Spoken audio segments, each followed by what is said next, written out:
AP fibre net సంస్థ chairman GV Reddy సంచలన నిర్ణయం తీసుకున్నారు. గత ప్రభుత్వం ఫైబర్ నెట్ సంస్థలో అనర్హులను నియమించిందంటూ 410 మంది ఉద్యోగులను తొలగించారు.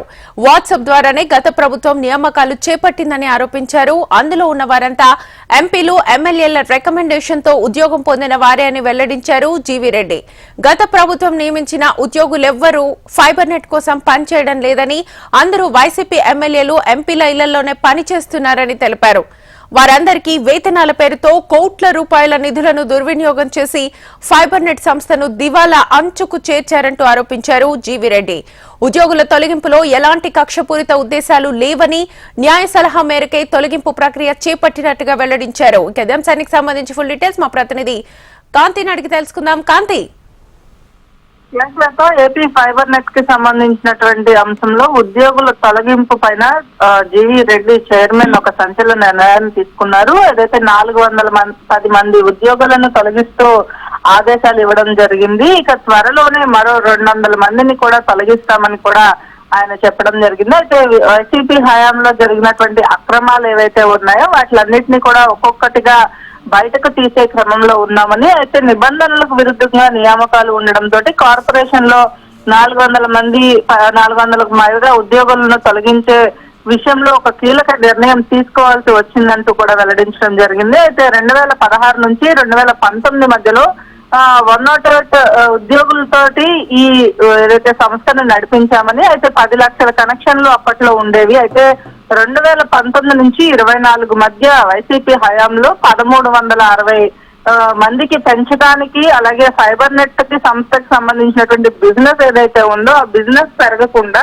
ఉద్యోగుల్ని మాత్రం 108 నుంచి 1360కి పెంచడం వెనకాల ఏమి లొసుగులు ఉన్నాయి అనే విషయాలు కూడా బయటకు తీస్తున్నామని చెప్పడం జరిగింది. అయితే బిజినెస్ పెరగకపోగా నష్టాలు వచ్చాయి. అలాగే కనెక్షన్లు కూడా 10 లక్షలు ఉన్నటువంటి కనెక్షన్లు ప్రస్తుతం 5 లక్షలకి పడిపోయినట్లుగా జీవీ రెడ్డి తెలిపారు. అయితే దీంతో పాటుగా ఉద్యోగులందరూ కూడా వైసీపీ నేతల సిఫార్సులతోటి కేవలం వాట్సాప్ ద్వారా నియామకాలు జరిపారు. అలాగే ఆఫర్ లెటర్, అపాయింట్మెంట్ ఇవేమీ కూడా లేకుండా ఉద్యోగాలు ఇచ్చి కేవలం వారి ఏదైతే వైసీపీకి సంబంధించినటువంటి మంత్రులు, ముఖ్య నాయకులు వెనకాల ఉన్నటువంటి సిఫార్సులతోటే ఈ ఉద్యోగులందరూ కూడా పనిచేయడం జరిగింది. వారెవరూ కూడా ఫైబర్ నెట్ కోసం ప్రస్తుతం పని చేయడం లేదు. ఉద్యోగుల విషయంలో తమకు ఎటువంటి ఇబ్బంది లేదు, కానీ నిబంధనలకు విరుద్ధంగా ఉన్నటువంటి ఉద్యోగులను మాత్రమే తొలగిస్తున్నామని కూడా ఆయన చెప్పడం జరిగింది. అలాగే ఈ ప్రొసీజర్ ప్రకారం తొలగించడమే కాకుండా ఉద్యోగాలు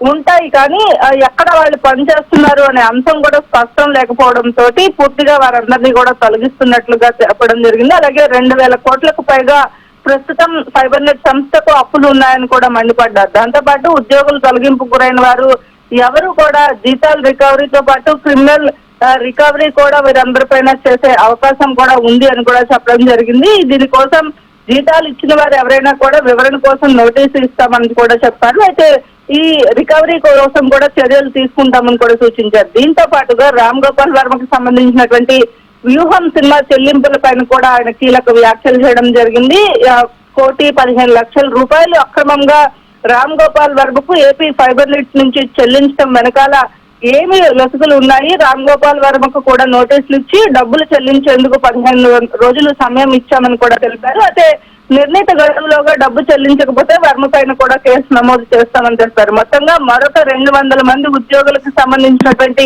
అపాయింట్మెంట్లను కూడా పరిశీలిస్తున్నామని, మరికొద్ది రోజుల్లోనే దానికి సంబంధించి అక్రమంగా ఎవరైతే ఉద్యోగంలో ఉన్నారో వారందరినీ కూడా తొలగింపుకు కూడా చర్యలు ఉంటాయని చెప్పడం జరిగింది. అయితే ఫైబర్ నెట్ ప్రక్షాళనకు ఎన్డీఏ ప్రభుత్వం అయితే చిత్తశుద్ధితో పనిచేస్తుందని కూడా జీవీ రెడ్డి స్పష్టం చేశారు. Shweta. Right Kanthi, thank you.